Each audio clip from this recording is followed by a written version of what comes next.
Hello everyone, this is doctor Jeevesh Yadav. तो CRAP 2026 के लिए हम लोग मोस्ट इम्पॉर्टेंट 70 टॉपिक यहाँ पे डिस्कस कर रहे थे और इसी सीरीज़ को कंटिन्यू करते हुए आज की क्लास में हम लोग टॉपिक नंबर 42 के विषय में बात करेंगे। स्टार्ट करते हैं तो आज का टॉपिक। तो इसमें जो दोष हैं उनके दोष, मल, इनकी वृद्धि तथा क्षय के विषय में बात करना है, जो बहुत इम्पोर्टेंट है। जैसे कि सबसे पहले बात करते हैं वात दोष। तो वात दोष के क्षय का लक्षण क्या है? तो वात दोष के क्षय का लक्षण है मंद चेष्टता, अल्प वाक्य, अप्रहर्ष, मूढ़ संज्ञता। ये सुश्रुत ने बोला है कि मंद चेष्टा का होना, अल्प वाक का होना, अप्रहर्ष का होना, मूढ़ संज्ञता का होना, ये क्या है? वात क्षय का लक्षण है। फिर वात वृद्धि का लक्षण क्या है? तो वाक परुष्य, कार्श्य, कार्श्याणाम, गात्रस्फुरण, उष्णकामिता, निद्रानाश, अल्पबल और गाढ़ वर्चस्व। ये जो है किसका है?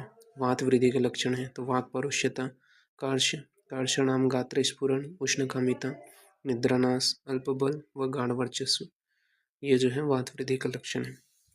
फिर पित्त क्षय का लक्षण क्या है? तो पित्त क्षय मंदोष्माग्निता, निष्प्रभत्वम च।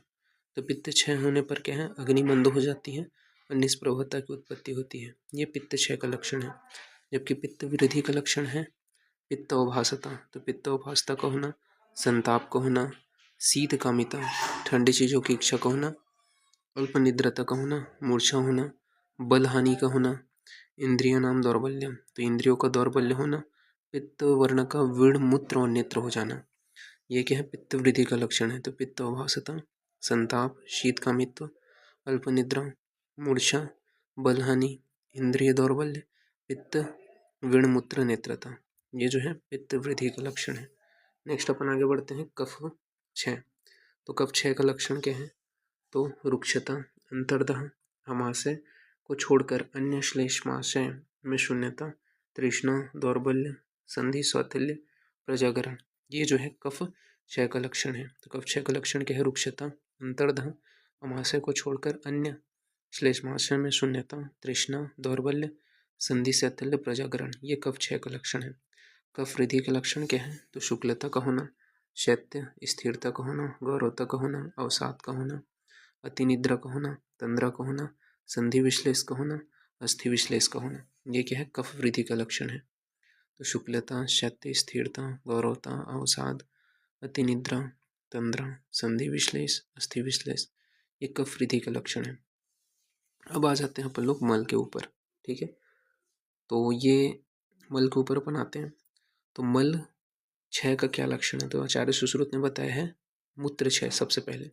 तो मूत्र क्षय का लक्षण बताया है मूत्र क्षय वस्ती तोद अल्प मूत्रता च। ठीक है, तो क्या बोले हैं सुश्रुत ने कि मूत्र क्षय होने पर वस्ती में तोद होता है, वह अल्प मूत्रता होती है, ये मूत्र क्षय का लक्षण है, ये आचार्य सुश्रुत ने बोले हैं। जबकि मूत्र वृद्धि का लक्षण क्या बताया है? तो वस्ती तोद। ठीक है, तो वस्ती में तोद का होना, मुहुर मुहुर प्रवृत्ति का होना मूत्र का, और आद्यमान होना, ये क्या है? मूत्र वृद्धि का लक्षण है। तो वस्ती तोद, मुहुर मुहुर मूत्र की प्रवृत्ति का होना और आद्यमान होना, ये जो है मूत्र वृद्धि का लक्षण है। फिर पुरुष क्षय का लक्षण क्या है? तो पुरुष क्षय का लक्षण आचार्य सुश्रुत ने बताया है हृदय पार्श्व में पीड़ा होती है। तो पुरुष क्षय होने पर हृदय पार्श्व में पीड़ा होती है, वायु का कुक्षी में सशब्द ऊर्ध्वगमन होता है। तो वायु का कुक्षी में सशब्द ऊर्ध्वगमन होता है, ये पुरुष क्षय का लक्षण है। जबकि पुरुष वृद्धि का लक्षण क्या है? तो आटोप तथा कुक्षी में सूल। तो आटोप व कुक्षी में सूल, ये क्या है? पुरुष वृद्धि का लक्षण है। फिर स्वेद क्षय का लक्षण क्या है? तो स्वेद क्षय का लक्षण यहाँ पे बताया है कि स्तब्ध रोम कुपता होना। तो स्तब्ध रोम कुपता होना, त्वक शोष का होना, स्पर्श वैगुण्यता का होना तथा स्वेदनाश का होना, ये क्या है? स्वेद क्षय का लक्षण है। तो स्तब्ध रोम कुपता, त्वक शोष, स्पर्श वैगुणता, स्वेदनाश का होना, ये स्वेद क्षय का लक्षण है। जबकि स्वेद वृद्धि का लक्षण क्या है? तो त्वक में दौर्गंध व कंडू की उत्पत्ति होना। ठीक है, ये जो है स्वेद क्षय का लक्षण है। फिर बाज आ जाते हैं अपन लोग धातु के ऊपर। तो धातु के प्रमुख कर्म व अन्य कर्म के विषय में बात कर लेते हैं। जैसे कि रस धातु का मुख्य कर्म क्या है? तो प्रीरण। ठीक है, अन्य कर्म के अंतर्गत क्या आता है? तो आचार्य सुश्रुत ने तुष्टि और रक्त पुष्टि बताया है। तो रस धातु का प्रमुख कर्म है प्रीरण, अन्य कर्म है तुष्टि और रक्त पुष्टि सुश्रुत अनुसार। फिर रक्त धातु का प्रमुख कर्म है जीवन। ठीक है, अन्य कर्म क्या है? तो वर्ण प्रसादन व मांस पुष्टि, ये सुश्रुत ने बोला है। तो वर्ण प्रसादन व मांस पुष्टि ये सुश्रुत ने बोले हैं। रक्त धातु का अन्य कर्म, प्रमुख कर्म क्या है? जीवन। फिर मांस मांस धातु का जो प्रमुख कर्म है वो है लेपन, तो मांस धातु का प्रमुख कर्म है लेपन। अन्य कर्म क्या है? शरीर पुष्टि व मेद पुष्टि, ये सुश्रुत ने बोले हैं। तो अन्य कर्म क्या है? शरीर पुष्टि व मेद पुष्टि। फिर है मेद धातु, तो मेद धातु का मुख्य कर्म है स्नेहन। अन्य कर्म क्या है? स्नेहन, स्वेदन, दृढ़त्व, अस्थि पुष्टि। तो स्नेहन, स्वेदन, दृढ़त्व, अस्थि पुष्टि, ये जो है मेद धातु का अन्य कर्म है। फिर अस्थि धातु का प्रमुख कर्म क्या है? धारण। ठीक है। अन्य कर्म क्या है? तो मज्जा पुष्टि, तो ये सुश्रुत ने बोले हैं। तो अस्थि धातु का प्रमुख कर्म क्या है? धारण। अन्य कर्म क्या है? तो मज्जा की पुष्टि। फिर मज्जा धातु का मुख्य कर्म क्या है? पूरण। ठीक है। अन्य कर्म क्या है? तो प्रीति, बल, स्नेह तथा शुक्र पुष्टि। तो प्रीति, बल, स्नेह व शुक्र पुष्टि, ये अन्य कर्म है। शुक्र धातु का मुख्य कर्म क्या है? तो गर्भोत्पादक। ठीक है। अन्य कर्म क्या है? तो प्रीति, देह बल, हर्ष, धैर्य, च्यवन। ठीक है। तो ये क्या है? आपका शुक्र धातु का अन्य कर्म है। नेक्स्ट अपन बात करते हैं पुरुष के कर्म के विषय में। तो चरक सुश्रुत ने क्या बताया पुरुष के कर्म? तो पुरुषम उपस्तंभम वाय। तो यहाँ पे अब जो मल है उसके कर्म के विषय में बात कर लेते हैं। तो सबसे पहले आपका पुरुष का, ठीक है। तो पुरुष का कर्म क्या बताया है? पुरुषम उपस्तंभ वायव अग्निधारणम च, ये सुश्रुत ने बोले हैं। ठीक है। तो पुरुष उपस्तंभ वायव अग्निधारण का काम करते हैं। इसके अलावा सुश्रुत ने भी इसे उपस्तंभ बताया है और वांग भट्ट ने अवस्तंभ बोले हैं। तो ये पुरुष के कर्म के अंतर्गत आते हैं, आपको ध्यान में रखने हैं। फिर मूत्र के विषय में बात कर लेते हैं। तो मूत्र के विषय में बताया है वस्ती पूरण विक्लेद कृतम मूत्रम, ये सुश्रुत ने बोले हैं कि वस्ती का पूरण करना व विक्लेदन करना ये जो है मूत्र का कर्म है। ठीक है। तो विक्लेद कृतम यानी कि क्लेद का वहन करना ये मूत्र का कर्म है, ये आपको याद रखना है। फिर स्वेद के विषय में बात करते हैं। तो स्वेद क्लेद त्वक शौकुमार्य कृता, ये सुश्रुत ने बोले हैं। ठीक है। इसके अलावा क्लेदत्वम यानी कि क्लेद का धारण करना है। फिर इसके बाद में इंपॉर्टेंट पॉइंट्स के विषय में बात कर लेते हैं। तो पिंडासों का जो है वर्णन कहाँ पे किया गया है? तो ग्रहणी रोग की चिकित्सा में। तो पिंडासों का वर्णन कहाँ पे किया गया है? ग्रहणी रोग की चिकित्सा में। सिद्धार्थक स्नान का वर्णन कहाँ पे किया गया है? तो कुष्ठ में। सिद्धार्थक स्नान का वर्णन चरक ने किया है कुष्ठ में। फिर सिद्धार्थक गत का जो वर्णन है वो चरक ने सर्वग्रह बाधा नाशक बताया। तो सिद्धार्थक गत को क्या है? सर्वग्रह बाधा नाशक बताया है चरक ने।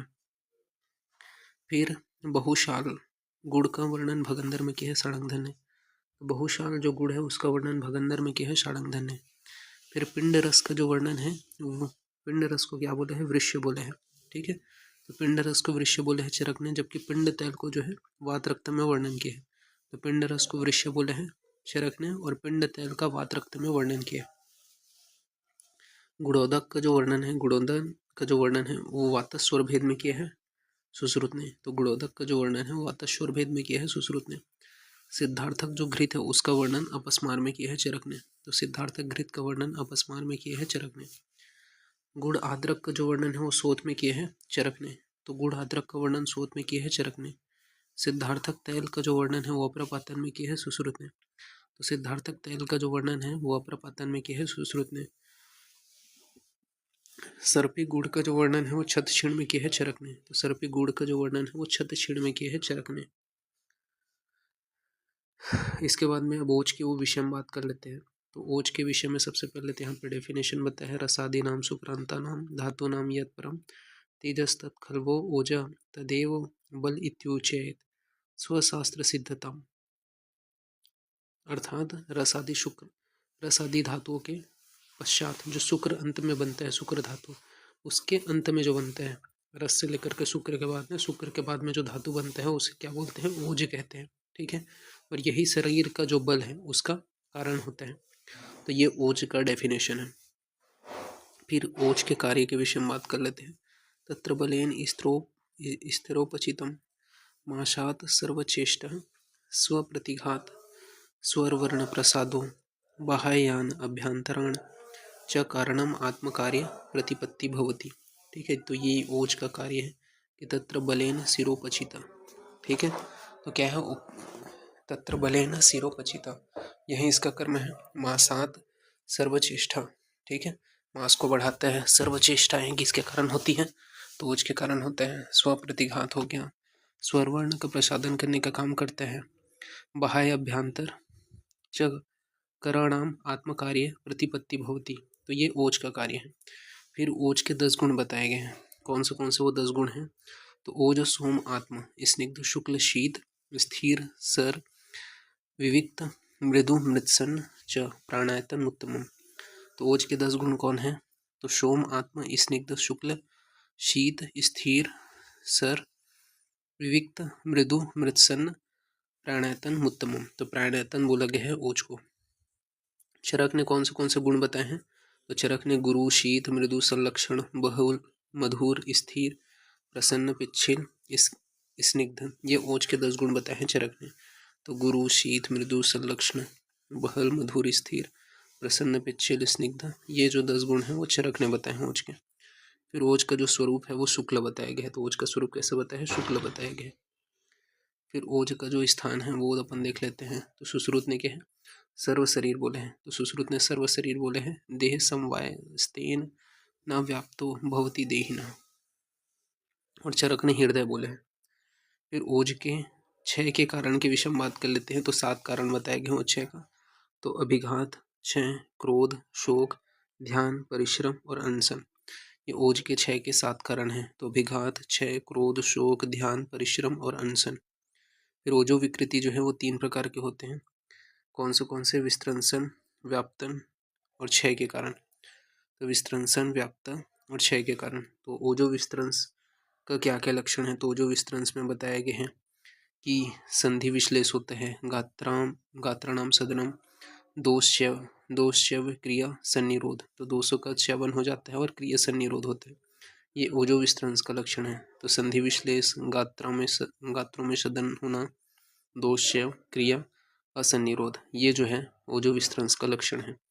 ओजो व्यापक का क्या लक्षण है, तो ओजो व्यापक का लक्षण है कि स्तब्ध गुरु गात्रता का होना, तो स्तब्ध गुरु गात्रता का होना, वात शोप का होना, वर्ण भेद का होना, ग्लानि का होना, तंद्रा का होना, निद्रा का होना, ये ओजो व्यापक का लक्षण है। तो स्तब्ध गुरु गात्रता, वात शोप, कर्ण वर्ण भेद, ग्लानि, तंद्रा, निद्रा का होना, ये ओजो व्यापक का लक्षण है।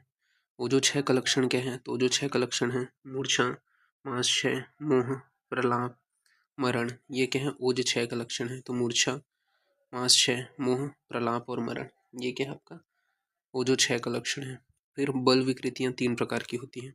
कौन सी, तो आपका विस्त्रंस, व्यापत और क्षय, ठीक है।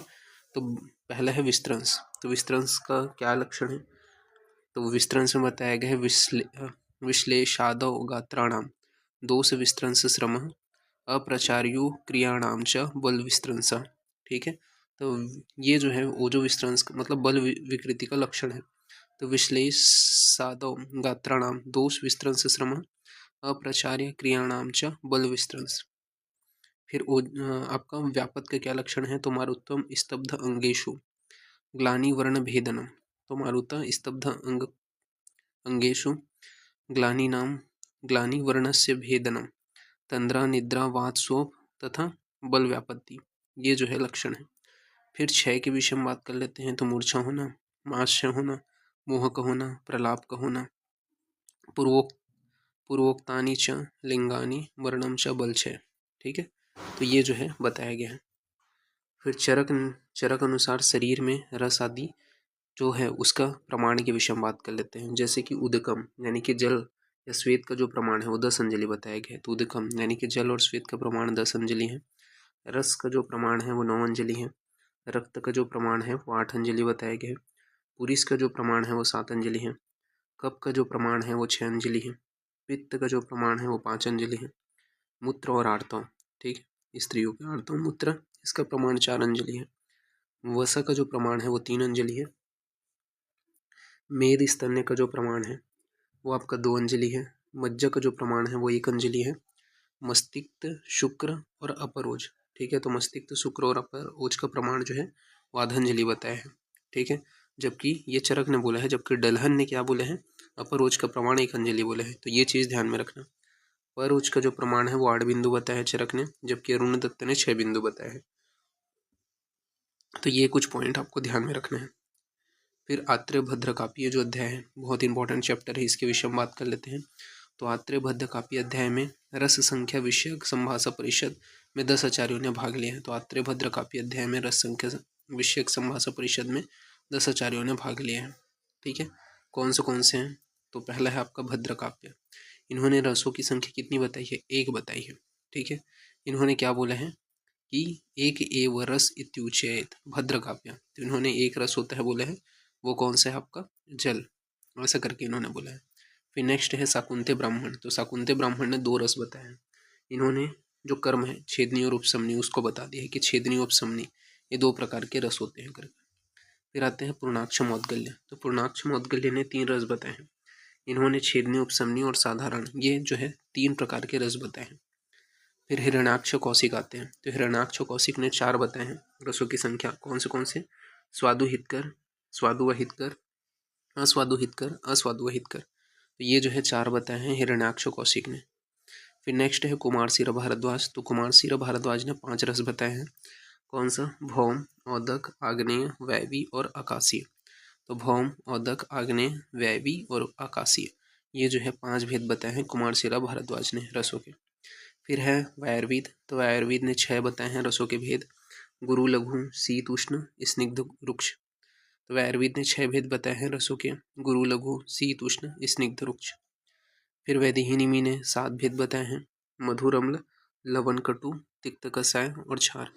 तो मधुर, अम्ल, लवण, कटु, तिक्त, कषाय और क्षार, ये जो है 6 प्रकार के भेद बता दिए हैं रसों के, किसने? वैदिहीनिमी ने। फिर वड़िस धमार्गव ने क्या बताए हैं? तो इन्होंने अव्यक्त को ऐड कर दिया है 6 रसों में। क्षार को इन्होंने ऐड किया है किसने? वैदिहीनिमी ने। ठीक है, और वड़िस धमार्गव ने अव्यक्त रस बताए, तो 8 बताए हैं। कंकायन ने रसों की संख्या असंख्य मानी है। और पुनर्वसु आत्रेय ने 6 बताए हैं। कौन सा? मधुर, अम्ल, लवण, कटु, तिक्त, कषाय। तो ये जो है रसों का जो मतांतर है वो भी आपको ध्यान में रखना है, कौन से आचार्य ने कितने रस माने हैं। फिर हरितिकी के विशिष्ट योग के विषय में बात करें, कहाँ कहाँ पे प्रयोग होते हैं। तो हरितिकी लेह का प्रयोग चरक ने कास में बताए हैं। तो हरितिकी लेह का प्रयोग चरक ने कास में बताया है, जबकि दंती हरितिकी का प्रयोग गुल्म में बताया है चरक ने। तो हरितिकी लेह का प्रयोग चरक ने कास में बताया है, जबकि दंती हरितिकी का प्रयोग गुल्म में बताया है चरक ने। कंस हरितिकी का प्रयोग आचार्य चरक ने श्रोत में बताया। तो कंस हरितिकी का प्रयोग आचार्य चरक ने श्रोत में बताया है। अगस्त हरितिकी का प्रयोग आचार्य चरक ने कास में बताया है। तो अगस्त हरितिकी का प्रयोग आचार्य चरक ने कास में बताया है। भृगु हरितिकी का प्रयोग अष्टांग हृदय ने कास में बताया है। तो भृगु हरितिकी का प्रयोग अष्टांग हृदय ने कास में बताया है, जबकि भाव प्रकाश ने एकादश लक्षण राज्यश्रम में बताया है। ठीक है, तो एकादश राज्यश्रम में बताया है भृगु हरितिकी का प्रयोग भाव प्रकाश ने, जबकि अष्टांग हृदय ने कास में बताया है। विशिष्ट हरितिकी का प्रयोग अष्टांग हृदय ने कास में बताया है। तो विशिष्ट हरितिकी का प्रयोग अष्टांग हृदय ने कास में बताया है। व्याघ्री हरितिकी का प्रयोग वैसज्य रत्नावली ने कास में बताया है। तो व्याघ्री हरितिकी का प्रयोग वैसज्य रत्नावली ने कास में बताया है। फिर चित्रक हरितिकी का जो प्रयोग है वो नासारोग में बताया है चक्रदत्त ने। तो चित्रक हरितिकी का प्रयोग नासारोग में बताया है चक्रदत्त ने। तक्र हरितिकी का प्रयोग योग रत्नाकर ने ग्रहणी रोग में बताया है। तक्र हरितिकी का प्रयोग योग रत्नाकर ने ग्रहणी रोग में बताया है। अमृता हरितिकी का प्रयोग योग रत्नाकर ने अजीर्ण में बताया है। तो अमृता हरितिकी का प्रयोग योग रत्नाकर ने अजीर्ण में बताया है। दसमूल हरितिकी का प्रयोग सुश्रुत तथा वांग भट्ट ने शोध में बताया। तो दसमूल हरितिकी का प्रयोग सुश्रुत तथा वांग भट्ट ने शोध में बताया। गूढ़ हरितिकी का प्रयोग चरक ने अर्स में बताया है, जबकि सुश्रुत ने वात रक्त में बताया और कश्यप ने प्रतिशय में बताया। तो ये चीज़ ध्यान में रखना कि गूढ़ हरितिकी का प्रयोग चरक ने अर्स में बताया है, सुश्रुत ने वात रक्त में बताया है और कश्यप ने प्रतिशय में बताया है। फिर गोमूत्र हरितिकी का प्रयोग चरक ने कफशोथ व कफश पांडु में बताया। तो गोमूत्र हरितिकी का प्रयोग चरक ने कफशोथ व कफश पांडु में बताया है। फिर ऋतु हरितिकी के विषय में याद रखना, ठीक है, तो PMG से ससु करके, तो शिवग्री व शहे। ठीक है, तो इससे क्या होगा आपका ऋतुओं के अनुसार जो अलग अलग अनुपान है उसी को ही ऋतु हरितिकी बोलते हैं। जैसे कि शिशिर ऋतु में पी से पिपली चूर्ण के साथ में सेवन किया जाता है, अनुपान क्या है? शिशिर ऋतु में पिपली चूर्ण। वसंत ऋतु में मधु के साथ में सेवन करते हैं। ग्रीष्म ऋतु में गुड़ के साथ में सेवन किया जाता है। वर्षा ऋतु में सेंधव के साथ में सेवन करते हैं। शरद ऋतु में शर्करा के साथ में सेवन करते हैं और हेमंत ऋतु में शुंठी के साथ में सेवन किया जाता है। तो ये अलग अलग अनुपान है कि शिशिर में पिपली चूर्ण, वसंत में मधु, ग्रीष्म में गुड़, वर्षा में सेंधव, शरद में शर्करा और हेमंत में शुंठी। तो ये हर रीतिकी का अलग अलग अनुपात बताया गया है, तो ये आपको ध्यान में रखना है। तो इस प्रकार से ये जो पॉइंट है वो यहाँ पे फिनिश होते हैं। नेक्स्ट क्लास में इसके आगे कंटिन्यूशन करेंगे। ठीक है, ओके, अभी के लिए इतना ही। Thank you.